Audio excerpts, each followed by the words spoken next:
Bolt Nation, something feels different in Los Angeles today. There's a backstage shuffle shaking up the offense, a quiet maneuver to protect Justin Herbert, a comeback that flips the locker room vibe, and a market move that could scramble the AFC map. I'm not dropping the headline yet, but each detail pulls the next, and together it points to a season that feels like a turning point. Are you ready to face the truths nobody wants to say? No filters? You won't believe what we've got today. So grab a seat, drop a like, and let's dive straight into the news. Sometimes one chess move can flip an entire season. Picture a 6'6" matchup nightmare lining up next to Tyler Conklin and Will Dissly, threatening seam, fade, and leak routes at the same time. The rumor that's been simmering for weeks has real heat. A pedigree tight end could be on the move. High price, clock ticking, and 3 franchises tracking every ripple on the market. And when you've got a quarterback who owns the middle of the field, the equation gets irresistible. We're talking about Kyle Pitts, a premium pick with a promising debut, a step back after injury, and a not-so-subtle message out of Atlanta. No extension this offseason, which cracks the window for a trade. The Falcons want at least a day 2 pick to open meaningful talks. For the Chargers, that means weighing cost, ceiling, and runway for integration. Jim Harbaugh wants a run-heavy identity, but he won't ignore situational efficiency, play action, 12 personnel, and third down mismatches. Pitts, without the pressure of being the alpha, could be the trigger that tilts defenses without having to carry the whole structure. The chalkboard is seductive. Conklin gives you reliability on the short game and first down chains. Dissly anchors the edge and sells the boot. Pitts stretches vertically and stacks coverages, freeing lanes for Lad McConkey, Trey Harris, and Quentin Johnston. In the red zone, Herbert gets an above-the-rim target to turn long drives into touchdowns and reduce kicker dependency. On third and medium, that seam threat forces nickel to play high, opening under routes and the draws Harbaugh loves. If the defense brackets Pitts, McConkey attacks behind the linebacker window and the run game feasts on lighter boxes. There's risk. Pitts has to stay healthy, rediscover his burst, and sharpen route depth and separation angles. The cost of a premium pick matters for a franchise still balancing O-line reinforcements and defensive depth. The question is blunt: does the ceiling jump justify the price? In January, one conversion over the middle can flip the script, the clock, and the sidelines' belief. Against single high looks, a tight end who wins above the rim forces the safety to respect it, opening the post for McConkey and isolating the ex-receiver. League ripple effects matter too. If Pitts lands in the NFC, teams like the Cardinals, who already have Trey McBride, reframe priorities and might shove a wildcard hopeful down a tougher path, changing potential playoff crossovers. If he lands in the AFC, a direct rival shortens the gap. Either way, pressure swings back to Los Angeles. Be proactive or react. The fan base is split. Half yells, send the pick.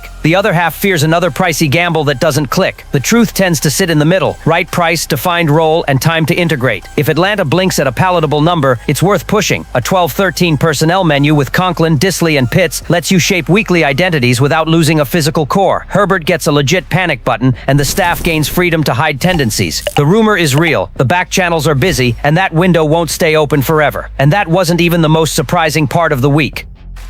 You know that moment when everyone thinks the roster is set and boom, a twist hits the fan base? That's exactly what just happened in Los Angeles. The 53-man list was locked, but the behind-the-scenes moves revealed surprises, tough cuts, and even some quiet tug-of-war across the league. What looked like standard preseason housekeeping turned into heated debate among analysts and fans. First, putting cornerback Eric Rodgers on IR opened the door for Del'Shawn Phillips. Pragmatic move, sure, but it flashed a warning light about defensive depth. Then Joe Hortiz's push for Michigan guard Trevor Keegan showed just how committed the front office is to bolstering the offensive line. But here came the jolt, a lightning-quick practice squad swap. Harrison Hand out to make room for David Sharp. Hand arrived on a drip, earned a vote of confidence after stints with the Vikings, Giants, and Bears, and the fan base barely had time to exhale. 3 days later, he was gone. That was enough to spark outrage on forums and socials, with plenty questioning the instability and whether moves like this dent locker room morale. On the other side, the defense is straightforward. Herbert can only be Herbert if the wall in front of him holds. With Rashawn Slater's injury history and a thin O-line depth chart, adding heft up front isn't optional, it's survival. David Sharp isn't a savior, he's a necessity play. He knows parts of the system from Baltimore, and he could get the early call-up from the practice squad, especially with the Chargers carrying just 8 linemen on the active roster. That number screams urgency. Every snap matters, and the margin for keeping Herbert upright is razor thin. This move, however harsh, telegraphs a clear strategy from Hortiz and Harbaugh. The O-line cannot be an afterthought. If the run game is the base of the offense and Herbert needs time to find his guys, every practice squad seat has outsized value. The message is blunt: no one's safe if they're not helping right now. And while we're still processing this chair shuffle, remember this wasn't even the spiciest detail of the last few weeks. Some things don't need a press conference to set the fan base on fire. One locker room photo, one social post, and the place explodes. That's what happened when Keenan Allen slipped back into Chargers colors. It felt like a reunion, a restoration of identity, bringing home one of the franchise's defining players of the last decade. And it wasn't just nostalgia. This decision hits what we'll see on the field hard. Allen was pushed out by the cap last year, landed with the Bears, proved he still had plenty left, and now returns to fill the void after Mike Williams' retirement. He's more than a savvy veteran, he's a captain. The team didn't wait to acknowledge it. Among rookies and talents still chasing consistency, Allen arrives as the standard for discipline, execution, and yes, production. You can't ignore 10,000-plus yards and nearly 60 touchdowns in Bolts blue. But beyond the resume, there's the now. A wide receiver room that felt shaky heading into 2025 suddenly looks fascinating. Ladd McConkey, an electric rookie, promises to be the engine of the short and intermediate game. Trey Harris and Keandre Lambert-Smith flashed all summer with veteran tempo, ready to fight for snaps. Quentin Johnston, hammered by critics last year, gets a clean shot at consistency. In the middle of that youth and pressure, Allen is the lighthouse. The chemistry with Justin Herbert is impossible to ignore. They've spoken the same on-field language for years. Herbert knows where Allen will be. Allen knows where the ball will arrive.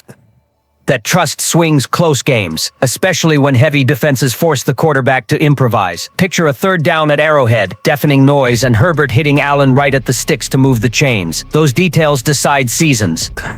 Fans reacted like it was a splash signing, not just a reunion. Emotions ran high, some tears even, because Keenan isn't just numbers, he's part of the Chargers' soul. And of course the speculation starts. Is this the last chapter of his career, or a renaissance with one more Pro Bowl? If the Chargers get even half of his 2023 output this year, Harbaugh's offense jumps a tier.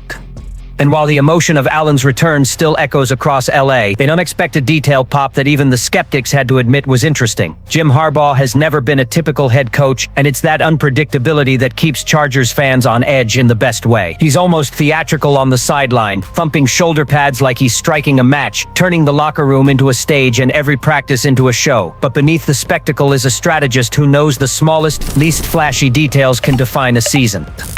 Case in point, a near throwaway trade, a conditional 2027 7th for tackle Austin Deculus from the Texans. For casual fans, it barely registered. For Harbaugh, it was a fist pump.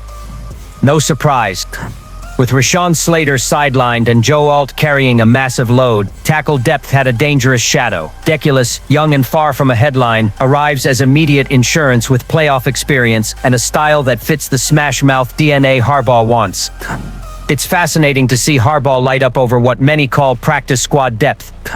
That enthusiasm sends a message. No one is too small to matter on this roster. Quiet additions can become critical when December hits and bodies wear down. And on a team that's come up short in 2 straight postseasons, the smallest reinforcement can be the difference between another heartbreak and finally snapping the playoff drought. The fan base naturally is split.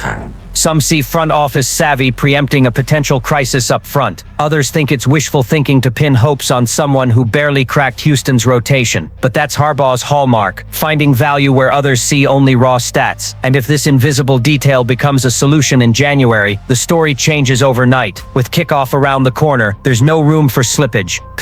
The 53 is in ink, but Harbaugh made it clear. The plan goes way beyond paper. It's culture, it's trust, and it's turning every reinforcement into a chess piece. With that mindset, the Chargers enter 2025 not just aiming to win, they're out to prove they're ready to be protagonists at last. Deep breath, Bolt Nation. Today we lined up pieces that shift destiny. The Pitts rumor could transform third downs in the red zone. The roster shuffle exposed the no-compromise priority on the line. Keenan Allen's return restores leadership and precision, and the quiet Deculus swing reveals Harbaugh's relentless mentality. It all points to a more physical, flexible team built for January. Now tell me, which move changes our season the most? Is a day 2 pick for Pitts worth it? Drop a like, leave your take in the comments, subscribe, and turn on notifications.